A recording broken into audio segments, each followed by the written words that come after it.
Hallows, and this is Preserve Halloween Podcast.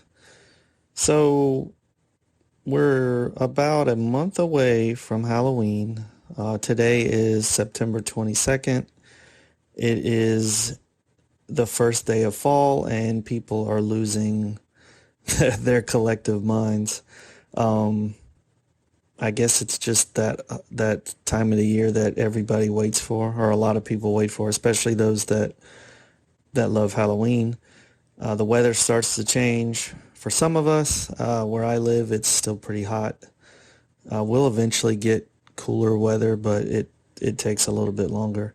The rest of the country has decided it's now okay to acknowledge Halloween, and the foliage begins to change. And this is not because of the weather. This is because of the amount of daylight and photosynthesis because of science. And let's be honest, most of us are just happy to celebrate anything right now. It's been a really difficult over a year, I guess, now. So, hey, let's celebrate the fact that, fall's here. I'm all for it. Before I get into the topic of today's podcast, I want to mention Elvira's new book. I have a copy of it, Yours Cruelly, Elvira, Memoirs of the Mistress of the Dark. I think this was supposed to come out last year, but it was put off until this week. There's already people going crazy because she revealed she's had a 19-year relationship with a woman, which is, great for her. I haven't started reading the book yet, so I don't really know the details of all of that, but I'm interested in hopefully it goes into how her career and the Elvira persona and all the things that, I kind of know about, but I have never really delved into it. I mean, it's a book written by her, so it's got to be a lot more detail oriented. Plus, I think I read the jacket and it says, she's 70 years old now, which is insane, but she wanted to get all this down before she forgets it. So, and she wants to tell it in her own words and not let someone else do it. So I think that's great. I also wanted to mention Ricou Browning. For those who don't know, Ricou is a film director, actor, producer, screenwriter, underwater cinematographer, and stuntman. He is best known for playing the Gill Man in Creature from the Black Lagoon, Revenge of the Creature, and The Creature Walks Among Us. He was the person who portrayed the creature in the water. Someone else was the actor on the land, but he is the only actor to have portrayed Gillman more than once, and he is the only surviving Gillman actor, and he is the last surviving original actor to portray any of the Universal classic monsters. He also created a show that I watched as a kid called Flipper. Besides being, Gillman, which is amazing, he directed underwater scenes for Thunderball, which was an Academy Award winner in the 1966 for special visual effects. Never Say Never Again, and Caddyshack. Ricou was born in Florida, and he was inducted into the Florida Artists Hall of Fame in 2012. The reason I'm bringing him up is his daughter has put out that he's not doing very well, and she has asked for us fans to write him and, send him stuff to cheer him up. So I will post that address in the notes of the podcast and just send him something. Send him a letter. I'm going to tell him how much he meant to me growing up. I grew up in Florida, and Gillman, Creature from the Black Lagoon, was our monster because I knew from a very early age that a lot of that was shot in Florida, and that was always like a point of pride to me, I guess, that movie was shot there. So write to him. Let's cheer. He's 91, I think. So let's write to him and cheer him up. I mean, it's just an easy thing. Just send him a note. Cost you a stamp. So, I mean, it's no big deal. So let's get back to the topic. Today is September 22nd. It is the first day of fall.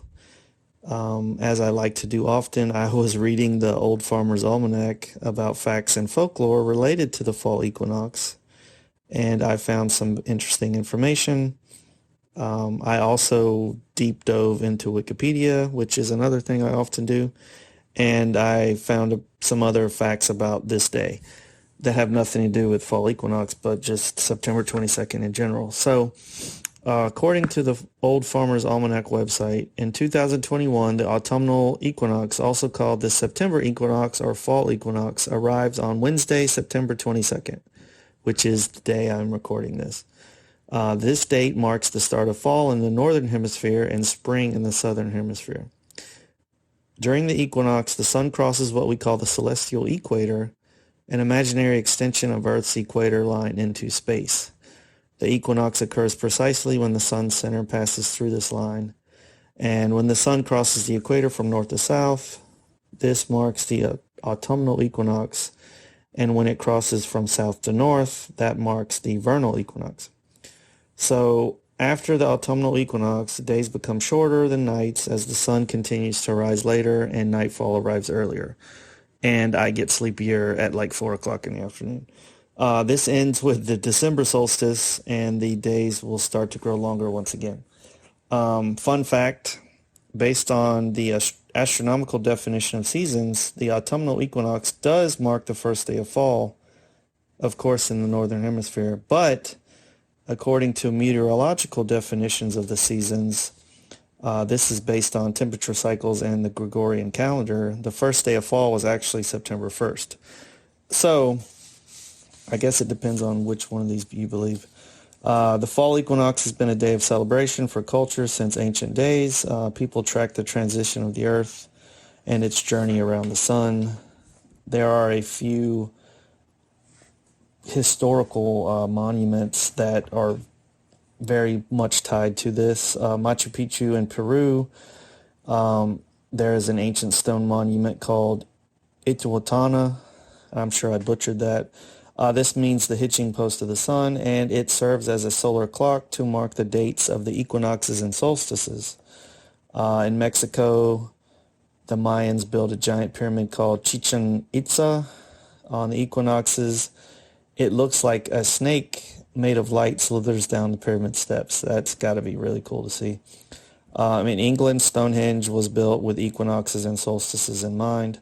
On the dawning of the summer solstice, the sun rises directly above the heel stone, and depending on your interpretation, it was an ancient burial ground, an astrological observatory, or a supernatural phenomenon. I have no idea how Stonehenge was done. It's still very interesting. In New Mexico, in Chaco Canyon, the ancestral Puebloan people who were expert sky watchers, they carved spiral designs into the rocks to track the seasons and record passages of time.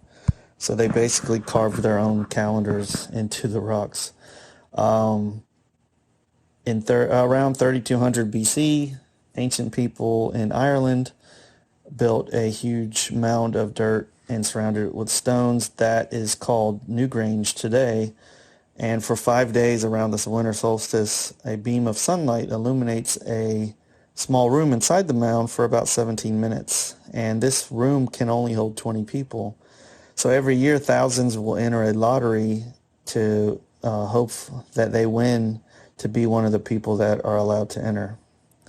On the spring and fall equinoxes, a peculiar phenomenon occurs at the Great Sphinx and the Pyramid of Khafre. If you stand directly in front of the Sphinx and at sunset on the date of either equinox, as the sun nears the horizon, you'll observe it settles directly onto the Sphinx's right shoulder, and at this angle, the sun also sits at the southern corner of the Pyramid of Khafre, located behind the Sphinx. So some other Interesting facts about today is also autumnal equinox day in Japan. Like many other holidays, this holiday was repackaged as a non-religious holiday for the sake of separation of religion and state in Japan's post-war constitution. On this day, people reconnect with their families by tending to graves of ancestors, visiting shrines and temples. They also celebrate the weather and the autumn harvest by enjoying outdoor activities and eating shubo nohi snacks such as batomaki, which is a ball of sweet rice and azuki paste. I've never had one, but I've heard those are really, really good. According to the Neo-Pagan Wheel of the Year, this is Mabon in the Northern Hemisphere. This holiday of the autumnal equinox, harvest home, Mabon, the feast of the ingathering, Mian Fomer, on Klopshur, Aben Elfid.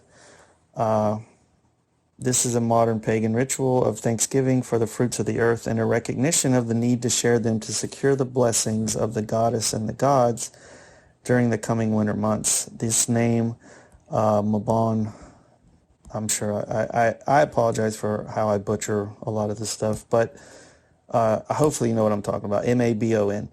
This was coined by Aidan Kelly around 1970 as a reference to a character from Welsh mythology. Among the Sabbats, it is the second of the three pagan harvest festivals, which is preceded by Lughnasadh and followed by Samhain, which is a one that all of us Halloween people are very familiar with. In the Southern Hemisphere, this time frame right now is Ostara. And if you want to learn more about Mabon, whichever way you say it, I'm sorry. There is a podcast called Magic and Alchemy, and it's put out by Tamed Wild. It's a website that I get updates on. There's tons of, just type in Mabon and you'll see a ton of videos and really cool information. If you want to learn more about this time of the year, according to the Pagan Wheel of the Year, which is really a very interesting topic. I talk about it a lot. I am not a person who practices witchcraft or Wicca or any of that stuff, but I just find it very interesting. Another thing that happened, there's a couple other really big events that happened on September 22nd throughout history, but there are two in particular I want to talk about. In 1692, on September 22nd, this was the day of the last hanging of those convicted of witchcraft in the Salem Witch Trials. Everyone else was eventually released. And of course, the Salem Witch Trials were a series of hearings and prosecutions of people accused of witchcraft in colonial Massachusetts between February 1692 and May of 1693. More than 200 people were accused, 30 were found guilty, 19 were executed by hanging, 14 of those were women. One other man, Giles Corey, was pressed to death. Pressed to death. That's actually God. For refusing to plead, and at least 5 people died in jail. This is one of colonial America's most notorious cases of mass hysteria. This has been used in political rhetoric and popular literature as a vivid cautionary tale about the dangers of isolationism, religious extremism, false accusations, and lapses in due process. An overwhelming majority of the people accused of witchcraft were women. It was almost 80%. Based on the Puritan beliefs and prevailing New England culture that women were inherently sinful and more susceptible to damnation than men were, which is ridiculous. Most of us who are followers and fans of Halloween know all about Salem Witch Trials because of, Salem, Massachusetts being one of the places most of us want to visit or have visited. Again, if you want to learn more about Salem Witch Trials, there is a ton of literature and writings about it, and they're constantly being written more things. In 1789, on September 22nd, the Office of the United States Postmaster General was established, which I thought was interesting. I love history of the post office because it's crazy to me that there's still a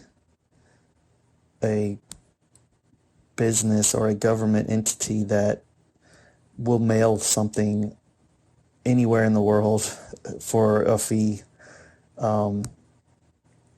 I can mail something where I live to Alaska or Hawaii or whatever for 50 something cents. That's crazy. And the price keeps going up, but I mean, it's still less than $1 to mail a letter to anyone in the United States. But that's today, September 22nd, is, of course, first day of fall. So what does that mean for us? Halloween, Samhain, All Hallows Eve, October 31st will be here sooner than we think. So let's enjoy this time of the year that we all love because, before we know it, it's going to be over. Halloween is only a little over a month away. It's almost a month and a week exactly. And, I can remember just a few months ago thinking it was just so far off, and now it's almost here, and before we know it, it's going to be gone. So let's enjoy it, and let's continue to preserve Halloween.